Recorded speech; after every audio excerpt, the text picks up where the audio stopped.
We recently learned that when some Republicans don't like being asked questions, not even tough questions, just when they don't like being asked questions, generally speaking, they're willing to assault reporters. Now, apparently, this isn't a new phenomenon for Republicans because in what is probably the most severely underrepresented story of the year so far, apparently there was an assault that took place at the behest of the FCC. So apparently FCC security goons assaulted a reporter that dared to ask a question. So in a statement released by the National Press Club, they explained what allegedly happened to CQ roll call's John M. Donnelly during a public hearing. Security guards at the Federal Communications Commission headquarters here manhandled a well-regarded reporter at a public hearing today and forced him to leave the premises after he tried to politely ask questions of FCC commissioners. Throughout the FCC meeting, the security guards had shadowed Donnelly as if he were a security threat, he said, even though he continuously displayed his congressional press pass and held a tape recorder and notepad. They even waited for him outside the men's room at one point. When Donnelly strolled in an unthreatening way toward FCC Commissioner Michael O'Reilly to pose a question, two guards pinned Donnelly against the wall with the backs of their bodies until O'Reilly had passed. O'Reilly witnessed this and continued walking. So you have a situation kind of like the Greg Gianforte situation in Montana where a reporter posed a question and they claim he was being threatening and he appeared threatening, but then they proceeded to assault them. So who's the real threat here? A reporter asking questions or Republican thugs or the FCC security goons who are manhandling reporters? Now this was on May 18th. Let me remind you, this was on May 18th. How many people have heard about this story? See, the mainstream media covered the Greg Gianforte body slamming story up and down, but when it comes to this story, they wouldn't touch it because that's getting a little bit close to net neutrality, and their parent companies, for example, don't want them to even mention the words net neutrality. Which is why, outlets like MSNBC aren't obsessing over this story like they did about the Greg Gianforte story, hence why many of us haven't even heard about it. Now, after this incident occurred, the FCC actually apologized to Donnelly.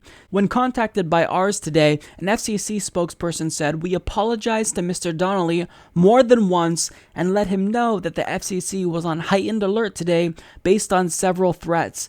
I don't have any further comment." But now, more than 20 days later, after they chose to apologize, they're now denying that the incident even occurred. So according to Ars Technica, Federal Communications Commission security officers have adamantly denied an allegation that they pinned a journalist against the wall, according to FCC Chairman Ajit Pai.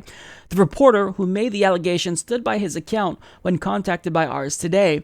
Pai sent a letter last week to two Democratic senators who asked Pai to explain why FCC security personnel reportedly manhandled, threatened further physical violence, and ejected a respected Washington journalist after a news conference at the FCC headquarters.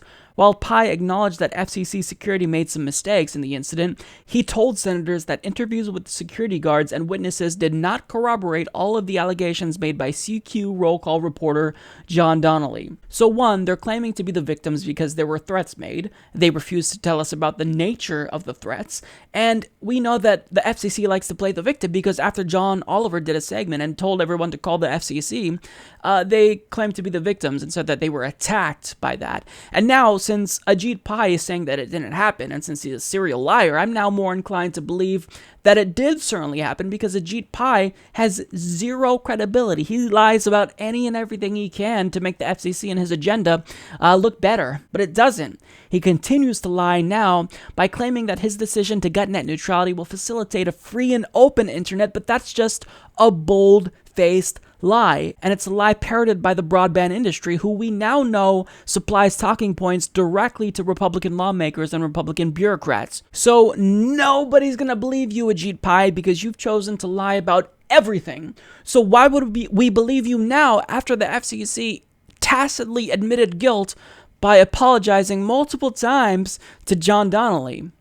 So you apologize, then you say, well, it didn't actually happen. Not everything he said is true. Look, I want to recount what John Donnelly says here in a statement. He claims Pai's denial that I was pinned against the wall is also wrong. I could not move for several seconds as they leaned into me. So there's no question. I believe this journalist. I absolutely believe this journalist because Ajit Pai, 1, is a liar and he's tried to play the victim, 2, multiple times. And the most frustrating aspect about this story is that there is a dearth of coverage when it comes to this story. Very few journalists in the country are willing to actually talk about net neutrality, with the exception of tech blogs and tech news agencies like Ars Technica and The Verge.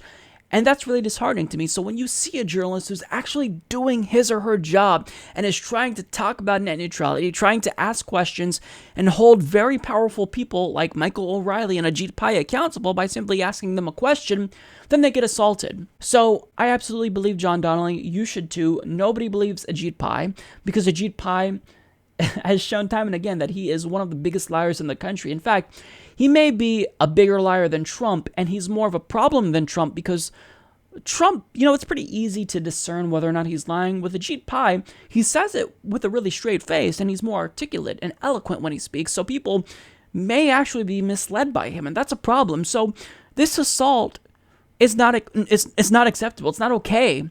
And so the FCC, they need to train their goons to allow the FCC's anyone who's trying to challenge the FCC, or at least ask a question, to not manhandle reporters. I mean, why are we even having this discussion in a democracy? This isn't Egypt.